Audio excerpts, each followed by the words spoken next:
Now, let's drift off to sleep. Today, you'll be falling asleep during a thunderstorm inside of a cozy camper trailer next to a lake in the mountains.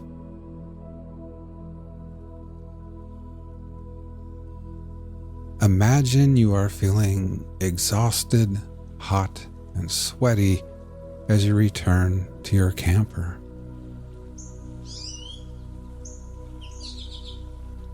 You've just conquered your long-held dream of hiking to the very summit of Moonrest Mountain. You've changed into your swimsuit and are now standing at the edge of the dock on weary, trembling legs, ready to celebrate your incredible achievement with a refreshing dive into the cool, crystal-clear waters of Silver Lake.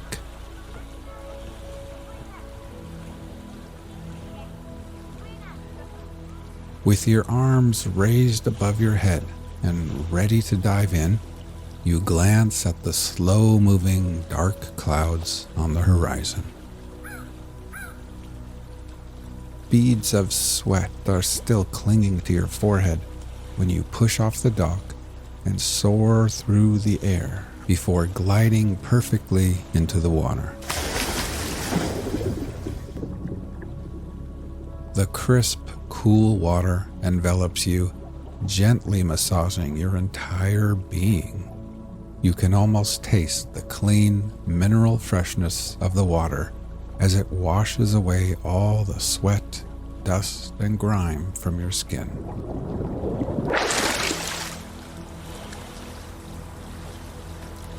While breathing in deeply, you are met with the glorious sense of renewal. You feel utterly refreshed and rejuvenated.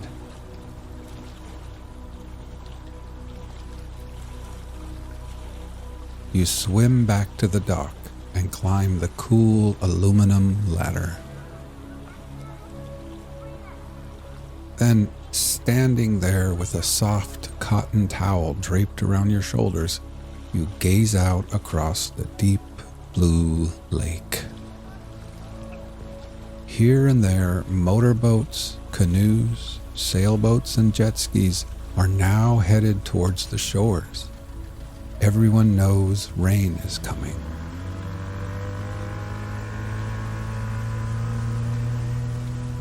Kids wearing life vests and learning how to water ski are hoisted back into boats, and the small, colorful sails of dinghies flutter in the breeze as their little suntanned captains point them back towards land. Now, all toweled off and feeling a little bit chilled, you walk barefoot back to your camper ahead of the rain.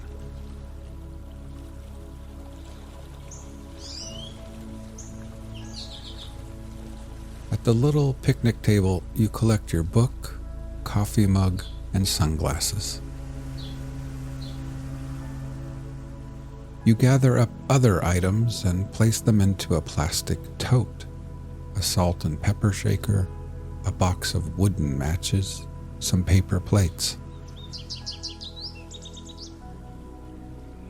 You secure the lid on the tote and move the Coleman lantern under the table.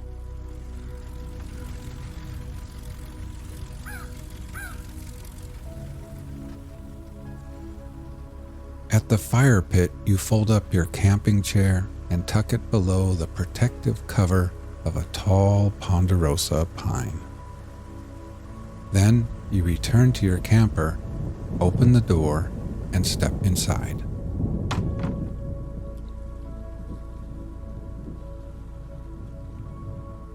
In the little kitchenette, you set water to boil for tea.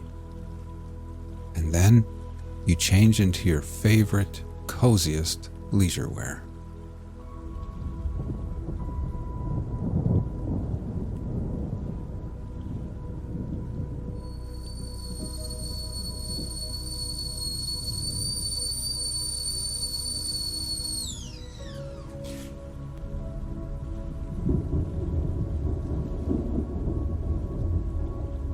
while the hot tea steeps, you settle at the quaint table and gaze out the window, watching as boats reach the shore and families hurry off to their campers and tents and cabins.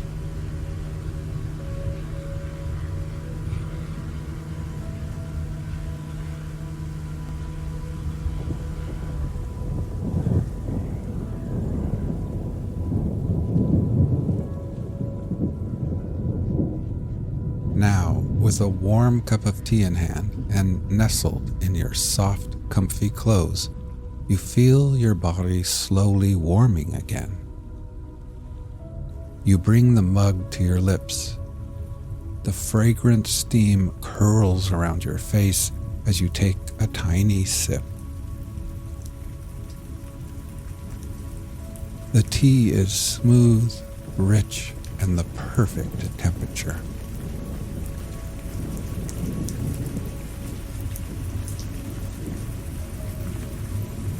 You take a bigger sip, and the tea flows down to your core, melting away the chill from the lake.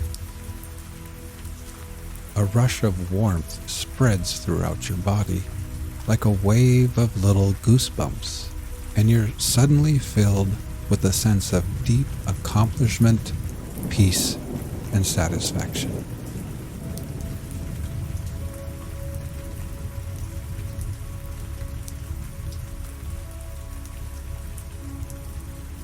Now, as you sit here at Silver Lake, let's prepare for sleep. First, close your eyes and simply become aware of your breathing, feeling your chest gently rise and fall again.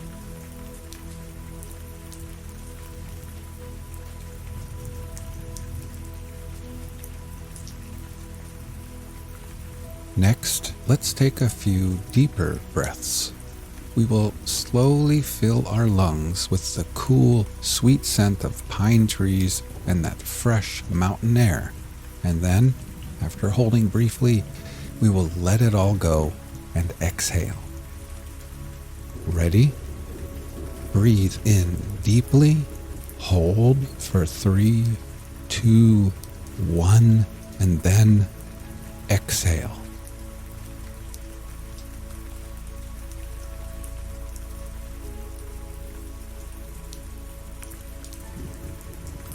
One more time. Breathe in deeply, hold for 3, 2, 1, and exhale. And try thinking to yourself, as I am here at Silver Lake, I can feel gravity pulling me back towards Earth. With every exhale, I can feel the slow rotation of Earth and the Earth's steady movement around the sun. I can feel my tired feet, my ankles, my fatigued calves, my knees, and my legs becoming heavier and heavier and more relaxed.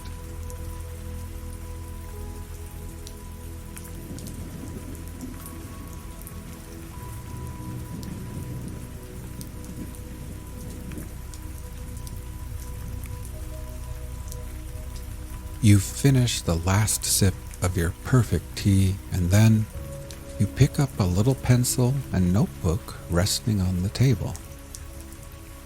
With them in hand, you make your way to the sleeping nook at the other end of the camper, where you collapse heavily into the soft, wide bed.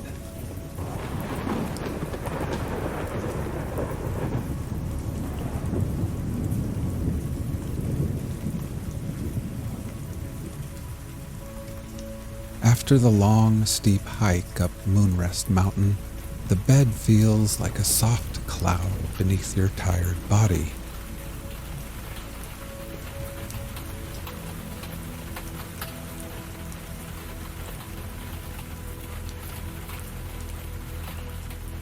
The little windows by the bed are cracked open, and your nostrils catch the pleasant scent of fresh rain on pine needles and moss.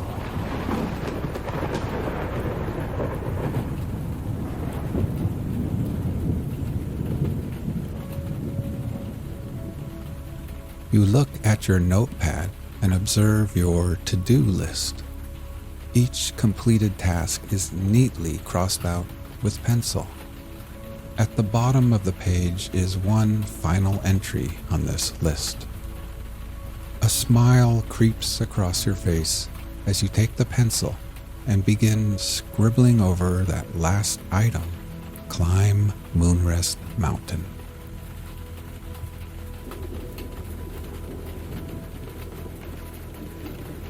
You set the notepad aside, thinking how perfect everything feels at this moment. You've completed everything you set out to do here. Tomorrow holds no obligations, and for now, everything is done, finished, and complete. You have earned this wonderful moment of absolute peace.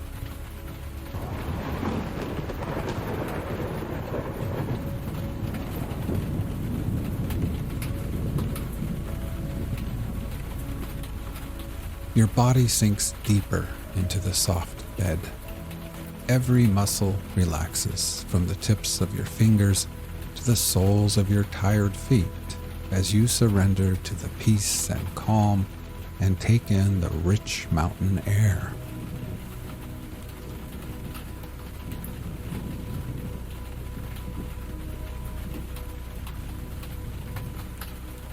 Let's take a few more deep breaths before drifting off to sleep. Ready? Breathe in deeply, hold for 3, 2, 1, and then exhale.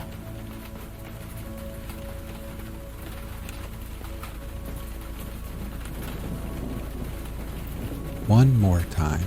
Breathe in deeply, hold for 3, 2, 1, and exhale.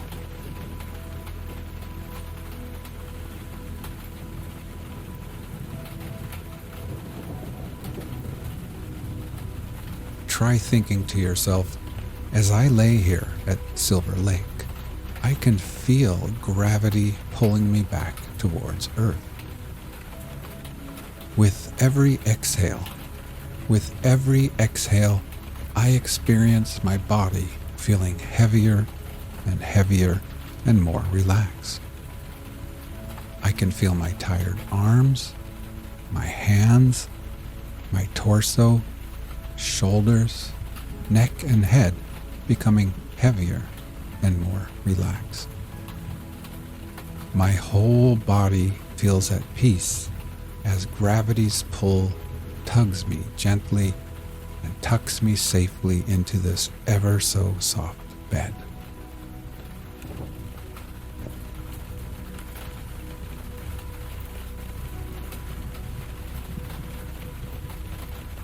Now, feeling oh so satisfied, safe, accomplished, rejuvenated, sleepy, and happy, you reach over to a little transistor radio, tune it to your favorite station, then lay back and close your eyes.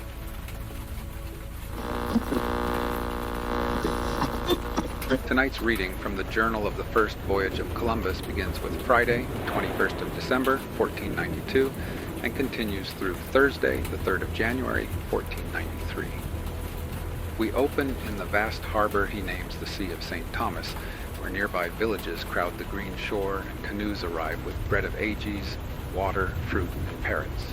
Calms and contrary airs keep the ships close as messengers, chiefs, and great crowds exchange gifts and provisions. On Christmas night, the flagship is lost on a reef, and at dawn, the local cacique sends large canoes and people to save crew and cargo, weeping at the news and guarding every item ashore. From the ship's timbers, the admiral orders a tower and fort, lays in stores and seed, and appoints 39 men with officers to remain.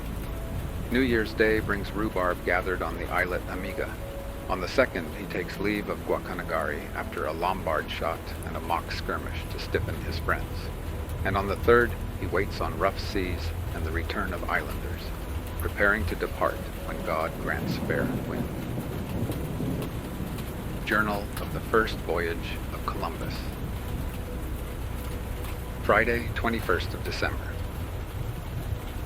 Today the Admiral went with the ship's boats to examine this port, which he found to be such that it could not be equaled by any he had yet seen, but having praised the others so much, he knew not how to express himself, fearing that he will be looked upon as one who goes beyond the truth. He therefore contents himself with saying that he had old sailors with him who say the same. All the praises he has bestowed on the other ports are true, and that this is better than any of them is equally true.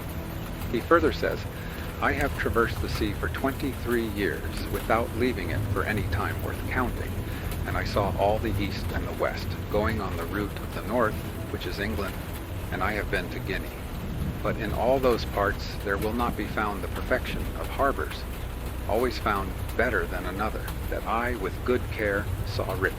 And I again affirm it was well written, that this one is better than all others, and will hold all the ships of the world secured with the oldest cables. From the entrance to the end is a distance of 5 leagues. The Admiral saw some very well cultivated lands, although they are all so, and he sent 2 of the boat's crew to the top of a hill to see if any village was near, for none could be seen from the sea. At about 10 o'clock that night, certain Indians came in a canoe to see the Admiral and the Christians, and they were given presents with which they were much pleased. The 2 men returned and reported that they had seen a very large village at a short distance from the sea. The Admiral ordered the boat to row towards the place where the village was until they came near the land, when he saw 2 Indians who came to the shore apparently in a state of fear. So he ordered the boats to stop, and the Indians that were with the Admiral were told to assure the 2 natives that no harm whatever was intended to them.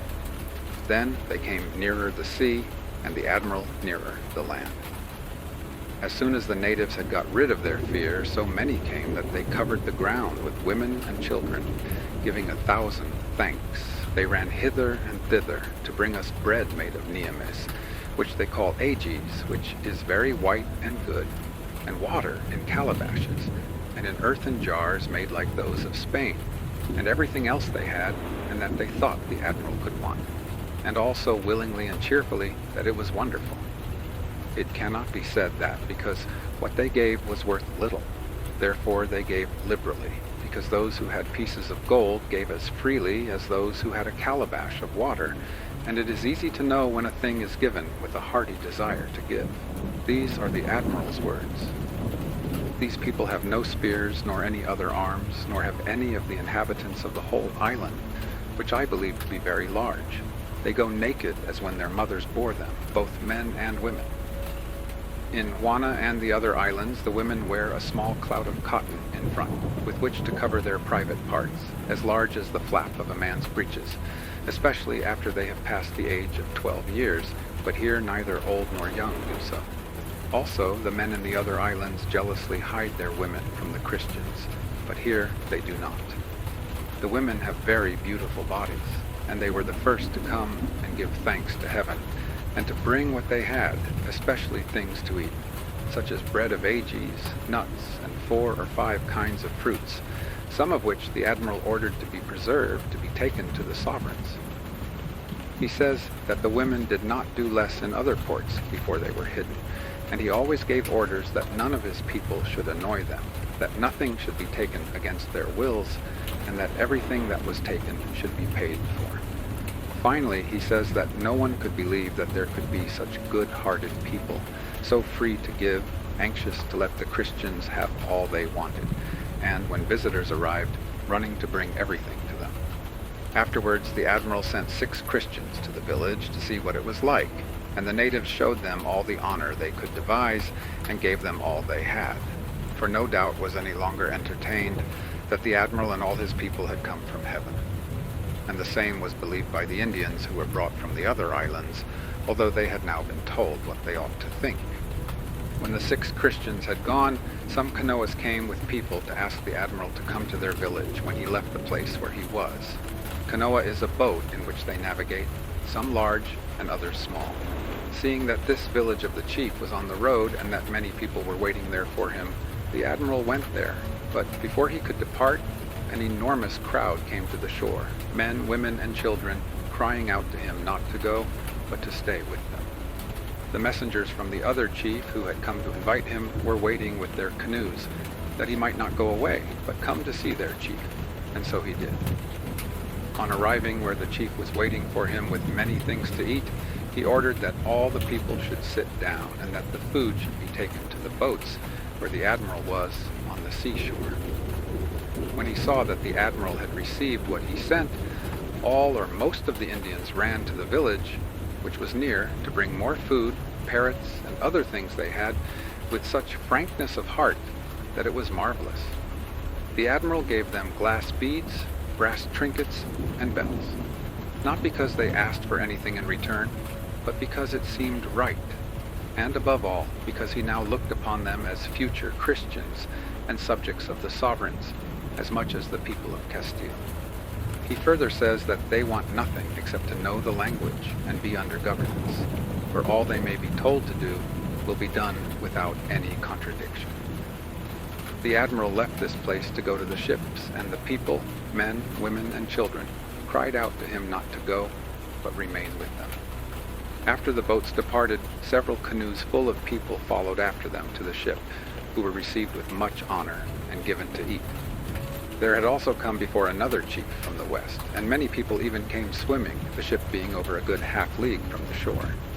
I sent certain persons to the chief, who had gone back, to ask him about these islands. He received them very well, and took them to his village, to give them some large pieces of gold.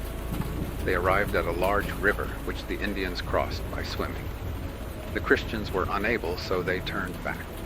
In all this district there are very high mountains which seem to reach the sky, so that the mountain in the island of Tenerife appears as nothing in height and beauty, and they are all green with trees.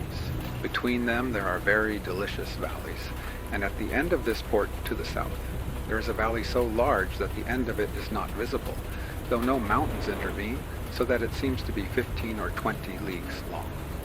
A river flows through it, and it is all inhabited and cultivated, and as green as Castile in May or June, but the night contains 14 hours, the land being so far north.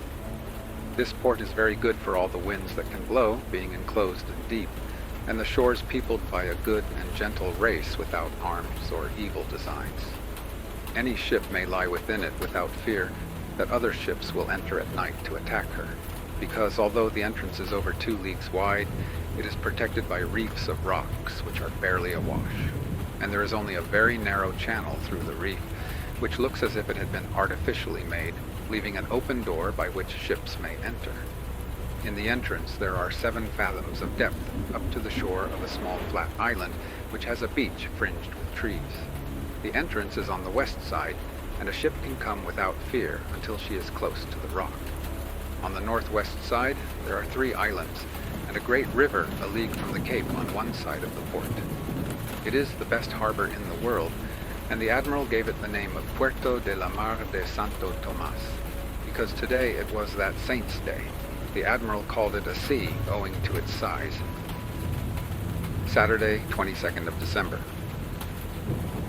At dawn, the admiral made sail to shape a course in search of the islands which the Indians had told him contained much gold, some of them having more gold than earth. But the weather was not favorable, so he anchored again and sent away the boat to fish with a net. The lord of that land, who had a place near there, sent a large canoe full of people, including one of his principal attendants, to invite the admiral to come with the ships to his land, where he would give him all he wanted. The chief sent by this servant a girdle which, instead of a purse, had attached to it a mask with 2 large ears made of beaten gold, the tongue and the nose. These people are very open-hearted, and whatever they are asked for, they give most willingly, while when they themselves ask for anything, they do so as if receiving a great favor. So says the admiral. They brought the canoe alongside the boat and gave the girdle to a boy. Then they came on board with their mission. It took a good part of the day before they could be understood, Not even the Indians who were on board understood them well, because they have some differences of words for the names of things. At last, their invitation was understood by signs. The admiral determined to start tomorrow, although he did not usually sail on a Sunday, owing to a devout feeling, and not on account of any superstition whatever. But in the hope that these people would become Christians through the willingness they show, and that they will be subjects of the sovereigns of Castile, and because he now holds them to be so, and that they may serve with love, he wished and endeavored to please them. Before leaving today, the admiral sent 6 men to a large village 3 leagues to the westward, because the chief had come the day before and said that he had some pieces of gold. When the Christians arrived, the secretary of the admiral, who was one of them, took the chief by the hand.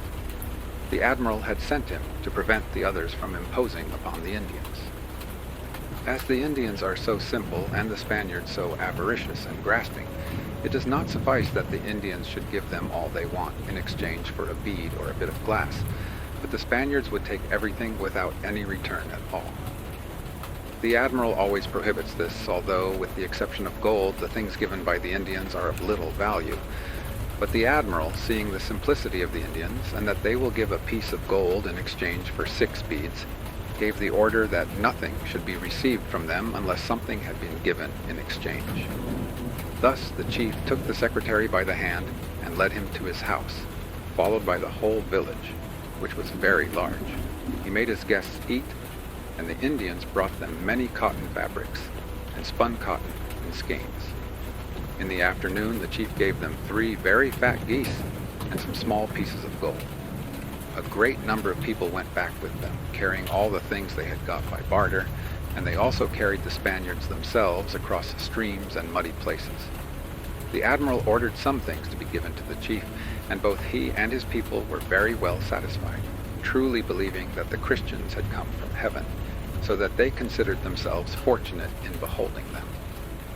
On this day, more than 120 canoes came to the ships, all full of people, and all bringing something, especially their bread and fish, and fresh water in earthen jars. They also brought seeds of good kinds, and there was a grain which they put into a porringer of water and drank it. The Indians who were on board said that this was very wholesome. Sunday, the 23rd of December.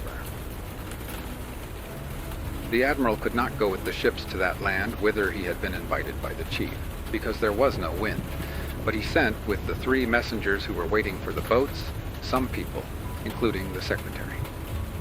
While they were gone, he sent 2 of the Indians he had on board with him to the villages which were near the anchorage. They returned to the ship with a chief, who brought the news that there was a great quantity of gold in that island of Hispaniola, and that people from other parts came to buy it. They said that here the admiral would find as much as he wanted. Others came who confirmed the statement that there was much gold in the island and explained the way it was collected. The admiral understood all this with much difficulty.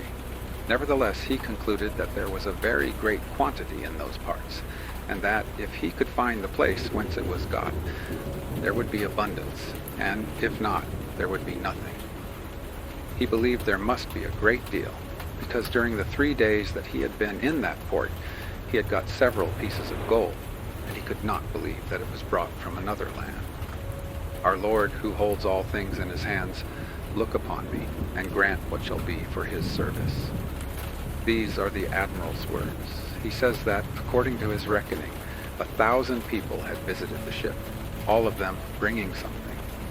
Before they come alongside, at a distance of a crossbow shot, they stand up in the canoe with what they bring in their hands, crying out, "Take it, take it." He also reckoned that 500 came to the ship swimming, because they had no canoes, the ship being near a league from the shore. Among the visitors, 5 chiefs had come, sons of chiefs, with all their families of wives and children, to see the Christians. The admiral ordered something to be given to all, because such gifts were all well employed. May our Lord favor me by his clemency, that I may find this gold, I mean the mine of gold, which I hold to be here, many saying that they know it. These are his words. The boats arrived at night and said that there was a grand road as far as they went, and they found many canoes, with people who went to see the admiral and the Christians at the mountain of Caribatan. They held it for certain that if the Christmas festival was kept in that port, all the people of the island would come, which they calculated to be larger than England. All the people went with them to the village, which they said was the largest and the best laid out with streets of any they had seen. The admiral says it is part of the Punta Santa, almost 3 leagues southeast. The canoes go very fast with paddles, so they went ahead to apprise the cacique, as they call the chief. Up to that time, the admiral had not been able to understand whether cacique meant king or governor. They also have another name for a great man, Niteno, but it was not clear whether they used it for lord or governor or judge. At last, the cacique came to them and joined them in the square, which was clean swept, as was all the village. The population numbered over 2,000 men. This king did great honor to the people from the ship, and every inhabitant brought them something to eat and drink. Afterwards, the king gave each of them cotton cloths, such as women wear, with parrots for the admiral, and some pieces of gold. The people also gave cloths and other things from their houses to the sailors. And as for the trifles they got in return, they seemed to look upon them as relics. When they wanted to return in the afternoon, he asked them to stay until the next day, and all the people did the same. When they saw that the Spaniards were determined to go, they accompanied them most of the way, carrying the gifts of the cacique on their backs, as far as the boats, which had been left at the mouth of the river. Monday, the 24th of December. Before sunrise, the admiral got underway with the land breeze among the numerous Indians who had come to the ship yesterday and had made signs that there was gold in the island, naming the places whence it was collected. The admiral noticed one who seemed more fully informed, or who spoke with more willingness, so he asked him to come with the Christians and show them the position of the gold mines.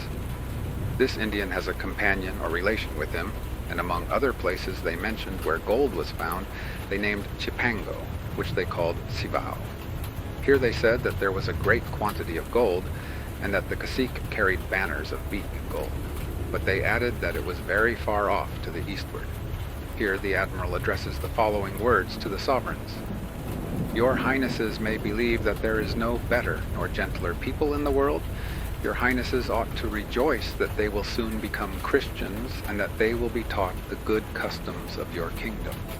A better race there cannot be, and both the people and the lands are in such quantity that I know not how to write it. I have spoken in the superlative degree of the country and people of Juana, which they call Cuba, but there is as much difference between them and this island and people as between day and night. I believe that no one who should see them could say less than I have said. And I repeat that the things and the great villages of this island of Española, which they call Bohio, are wonderful. All here have a loving manner and gentle speech, unlike the others, who seem to be menacing when they speak. Both men and women are of good stature, and not black. It is true that they all paint, some with black, others with other colors, but most with red. I know that they are tanned by the sun, but this does not affect them much. Their houses and villages are pretty, each with a chief who acts as their judge and who is obeyed by them. All these lords use few words and have excellent manners. Most of their orders are given by a sign with the hand, which is understood with surprising quickness. All these are the words of the admiral. He who would enter the sea of Santo Tomé ought to stand for a good league across the mouth to a flat island in the middle, which was named La Amiga, pointing her head toward it. When the ship is within a stone's throw of it, the course should be altered to make for the eastern shore, leaving the west side, and this shore, and not the other, should be kept on board, because a great reef runs out from the west, and even beyond that there are 3 sunken rocks. This reef comes within a Lombard shot of the Amiga Island. Between them there are 7 fathoms at least, with a gravelly bottom. Within, a harbor will be found large enough for all the ships in the world, which would be there without need of cables.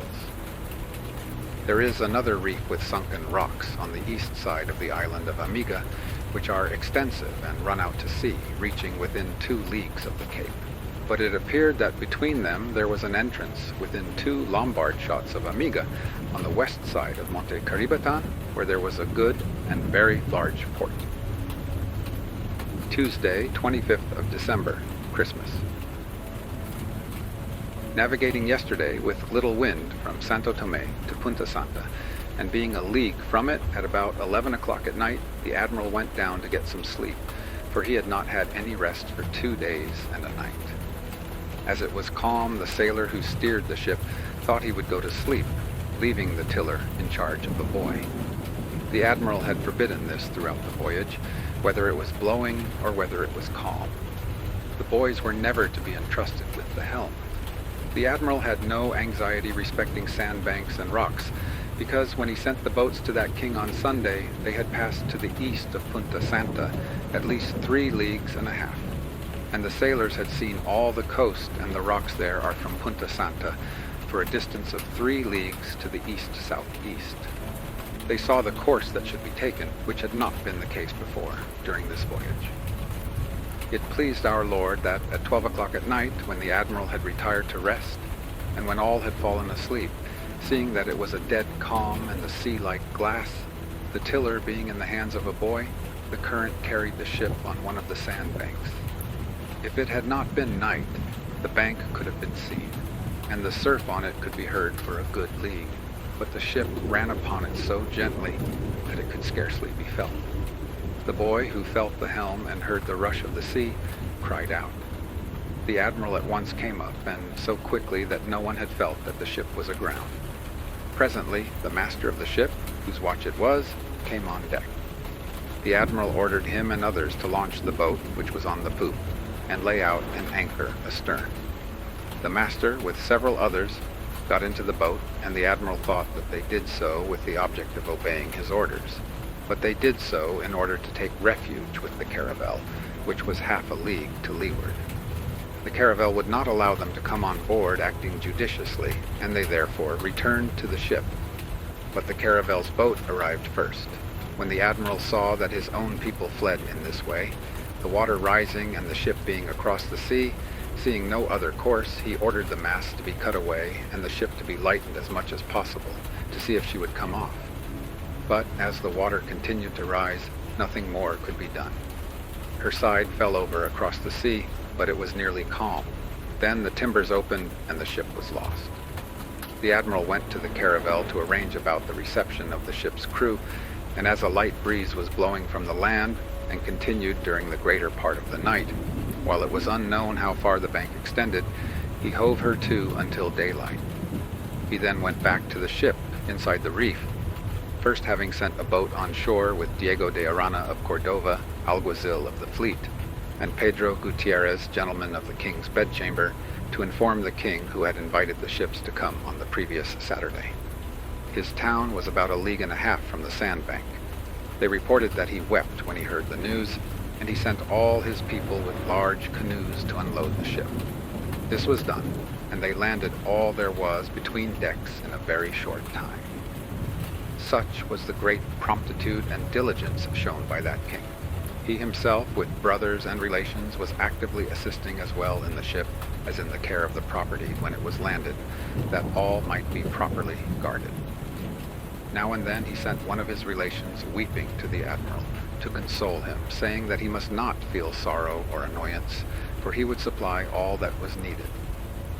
The Admiral assured the sovereigns that there could not have been such good watch kept in any part of Castile, for that there was not even a needle missing.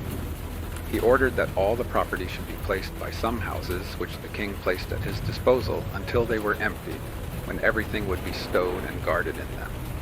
Armed men were placed round the stores to watch all night. The king and all his people wept, says the Admiral. They are a loving people without covetousness and fit for anything, and I assure your highnesses that there is no better land nor people. They love their neighbors as themselves, and their speech is the sweetest and gentlest in the world, and always with a smile. Men and women go as naked as when their mothers bore them. Your highnesses should believe that they have very good customs among themselves. The king is a man of remarkable presence, and with a certain self-contained manner that is a pleasure to see. They have good memories, wish to see everything, and ask the use of what they see. All this is written by the Admiral. Wednesday, the 26th of December. Today at sunrise the king of that land came to the Caravel Niña, where the admiral was, and said to him, almost weeping, that he need not be sorry, for that he would give him all he had, that he had placed 2 large houses at the disposal of the Christians who were on shore, and that he would give more if they were required, and as many canoes as could load from the ship and discharge on shore, with as many people as were wanted. This had all been done yesterday, without so much as a needle being missed. So honest are they, says the admiral, without any covetousness for the goods of others, and so above all was that virtuous king. While the admiral was talking to him, another canoe arrived from a different place, bringing some pieces of gold, which the people in the canoe wanted to exchange for a hawk's bell, for there was nothing they desired more than these bells. They had scarcely come alongside when they called and held up the gold, saying, "Chuck, chuck for the bells, for they are quite mad about them." After the king had seen this, and when the canoes which came from other places had departed, he called the admiral and asked him to give orders that one of the bells was to be kept for another day, when he would bring 4 pieces of gold the size of a man's hand. The admiral rejoiced to hear this, and afterwards a sailor who came from the shore told him that it was wonderful what pieces of gold the men on shore were getting in exchange for next to nothing. For a needle they got a piece of gold worth 2 castellanos, and that this was nothing to what it would be within a month. The king rejoiced much when he saw that the admiral was pleased.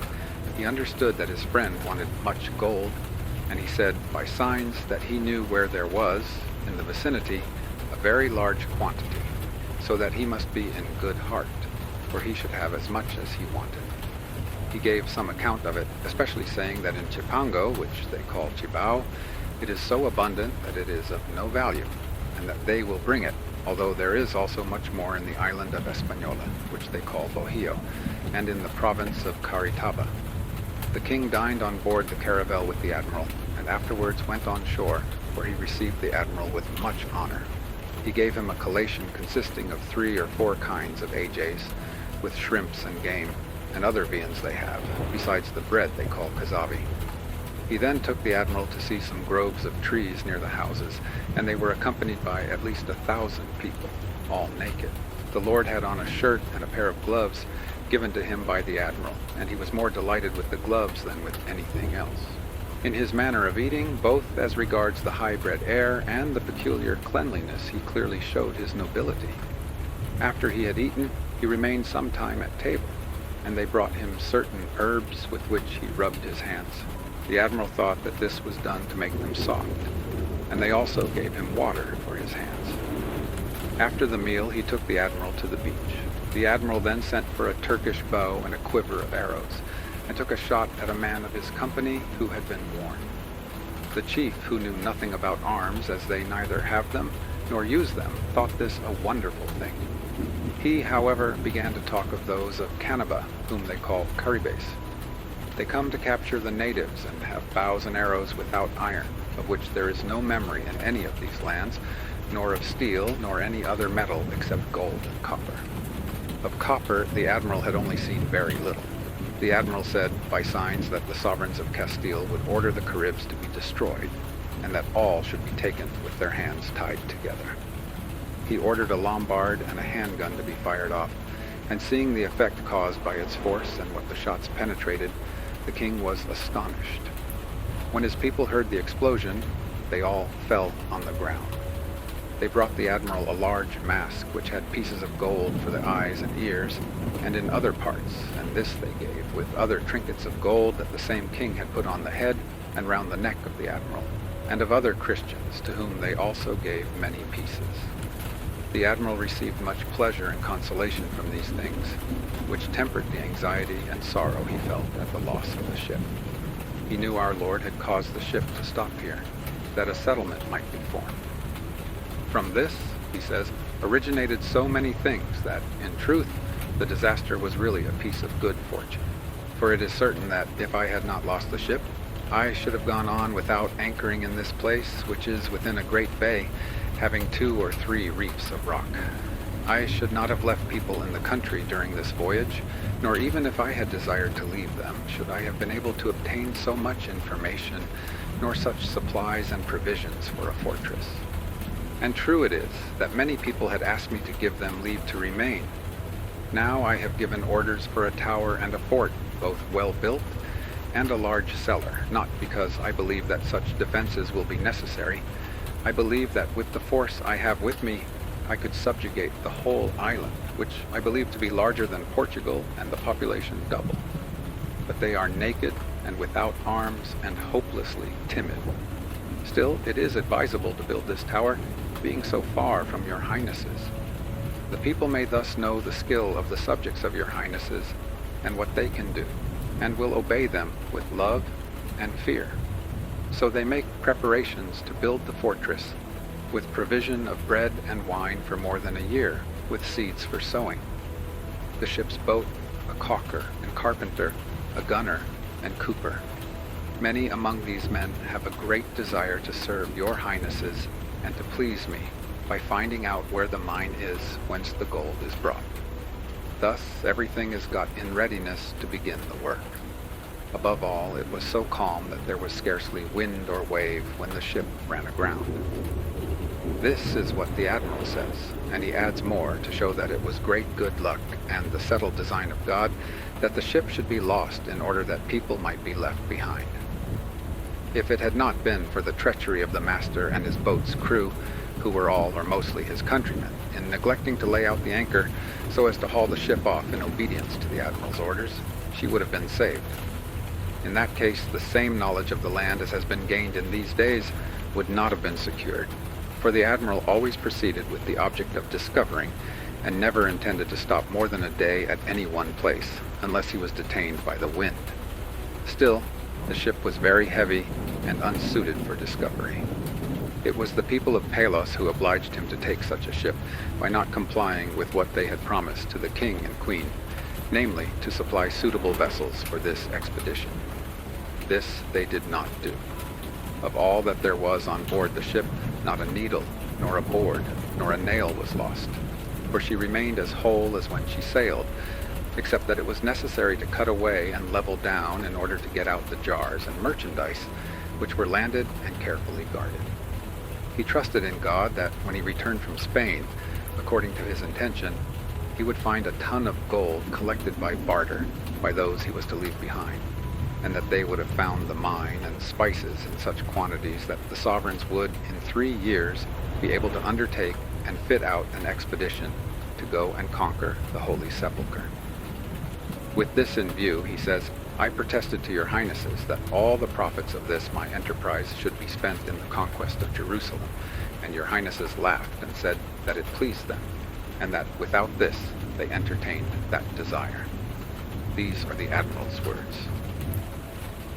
Thursday, 27th of December. The king of that land came alongside the caravel at sunrise and said that he had sent for gold, and that he would collect all he could before the admiral departed, but he begged him not to go. The king and one of his brothers, with another very intimate relation, dined with the admiral, and the two latter said they wished to go to Castile with him. At this time the news came that the caravel Pinta was in a river at the end of this island. Presently the cacique sent a canoe there, and the admiral sent a sailor in it, for it was wonderful how devoted the cacique was to the admiral. The necessity was now evident of hurrying on preparations for the return to Castile. Friday, 28th of December.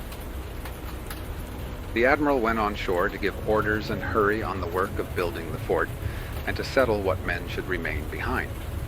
The king, it would seem, had watched him getting into the boat, and quickly went into his house, dissimulating, sending one of his brothers to receive the admiral and conduct him to one of the houses that had been set aside for the Spaniards, which was the largest and best in the town. In it there was a couch made of palm matting, where they sat down. Afterward the brother sent an attendant to say that the admiral was there, as if the king did not know that he had come. The admiral, however, believed that this was a feint in order to do him honor more. The attendant gave the message, and the cacique came in great haste and put a large soft piece of gold he had in his hand round the admiral's neck. They remained together until the evening, arranging what had to be done. Saturday, 29th of December. A very youthful nephew of the king came to the caravel at sunrise, who showed a good understanding and disposition. As the admiral was always working to find out the origin of the gold, he asked everyone, for he could now understand somewhat by signs. This youth told him that at a distance of 4 days' journey, there was an island to the eastward called Guarionex, and others called Macorix, Maonic, Fuma, Cibao, and Corowai, in which there was plenty of gold. The admiral wrote these names down and now understood what had been said by a brother of the king, who was annoyed with him, as the admiral understood. At other times, the admiral had suspected that the king had worked against his knowing where the gold had its origin and was collected, that he might not go away to barter in another part of the island. For there are such a number of places in this same island that it is wonderful. After nightfall, the king sent a large mask of gold and asked for a wash-hand basin and jug. The admiral thought he wanted them for patterns to copy from, and therefore sent them. Sunday, 30th of December. The admiral went on shore to dinner and came at a time when 5 kings had arrived, all with their crowns, who were subject to this king named Guacanagari. They represented a very good state of affairs, and the admiral says to the sovereigns that it would have given them pleasure to see the manner of their arrival. On landing, the admiral was received by the king, who led him by the arms to the same house where he was yesterday, where there were chairs and a couch on which the admiral sat. Presently, the king took the crown off his head and put it on the admiral's head, and the admiral took from his neck a collar of beautiful beads of several different colors, which looked very well in all its parts, and put it on the king. He also took off a cloak of fine material, in which he had dressed himself that day, and dressed the king in it, and sent for some colored boots, which he put on his feet, and he put a large silver ring on his finger, because he had heard that he had admired greatly a silver ornament worn by one of the sailors. The king was highly delighted and well satisfied, and 2 of those kings who were with him came with him to where the admiral was, and each gave him a piece of gold. At this time, an Indian came and reported that it was 2 days since he left the caravel Pinta in a port to the eastward. The admiral returned to the caravel, and Vincent Annis, the captain, said that he had seen the rhubarb plant, and that they had it on the island Amiga, which is at the entrance of the Sea of Santo Tomé, 6 leagues off, and that he had recognized the branches and roots. They say that rhubarb forms small branches above ground, and fruit like green mulberries, almost dry, and the stalk near the root is as yellow and delicate as the best color for painting, and underground the root grows like a large pear. Monday, 31st of December. Today the admiral was occupied in seeing that water and fuel were taken on board for the voyage to Spain to give early notice to the sovereigns, that they might dispatch ships to complete the discoveries. For now the business appeared to be so great and important that the admiral was astonished. He did not wish to go until he had examined all the land to the eastward and explored the coast, so as to know the route to Castile, with a view to sending sheep and cattle. But as he had been left with only a single vessel, it did not appear prudent to encounter the dangers that are inevitable in making discoveries. He complained that all this inconvenience had been caused by the caravel Pinta having parted company. Tuesday, 1st of January, 1493. At midnight, the admiral sent a boat to the island Amiga to bring the rhubarb. It returned at vespers with a bundle of it. They did not bring more because they had no spade to dig it up with. It was taken to be shown to the sovereigns. The king of that land said that he had sent many canoes for gold. The canoe returned that had been sent for tidings of the Pinta without having found her. The sailor who went in the canoe said that 20 leagues from there he had seen a king who wore 2 large plates of gold on his head, but when the Indians in the canoe spoke to him, he took them off. He also saw much gold on other people. The admiral considered that the king Guacanagari ought to have prohibited his people from selling gold to the Christians in order that it might all pass through his hands. But the king knew the places, as before stated, where there was such a quantity that it was not valued. The supply of spices also is extensive and is worth more than pepper or manigueta. He left instructions to those who wished to remain that they were to collect as much as they could. Wednesday, 2nd of January. In the morning, the admiral went on shore to take leave of the king, Guacanagari, and to depart from him in the name of the Lord. He gave him one of his shirts. In order to show him the force of the Lombards and what effect they had, he ordered one to be loaded and fired into the side of the ship that was on shore, for this was apposite to the conversation respecting the Caribs, with whom Guacanagari was at war. The king saw whence the Lombard shot came, and how it passed through the side of the ship and went far away over the sea. The admiral also ordered a skirmish of the crews of the ships, fully armed, saying to the cacique that he need have no fear of the Caribs, even if they should come. All this was done that the king might look upon the men who were left behind as friends, and that he might also have a proper fear of them. The king took the admiral to dinner at the house where he was established, and the others who came with him. The admiral strongly recommended to his friendship Diego de Arana, Pedro Gutierrez, and Rodrigo Escovedo, whom he left jointly as his lieutenants over the people who remained behind, that all might be well regulated and governed for service of their highnesses. The cacique showed much love for the admiral, and great sorrow at his departure, especially when he saw him go on board. A relation of that king said to the admiral that he had ordered a statue of pure gold to be made, as big as the admiral, and that it would be brought within 10 days. The admiral embarked with the intention of sailing presently, but there was no wind. He left on that island of Española, which the Indians called Bojio, 39 men with the fortress, and he says that they were great friends of Guacanagari. The lieutenants placed over them were Diego de Arana of Cordova, Pedro Gutierrez, keeper of the king's drawing room, and servant of the chief butler, and Rodrigo de Escovedo, a native of Segovia, nephew of Fray Rodrigo Perez, with all the powers he himself received from the sovereigns. He left behind all the merchandise which had been provided for bartering, which was much, that they might trade for gold.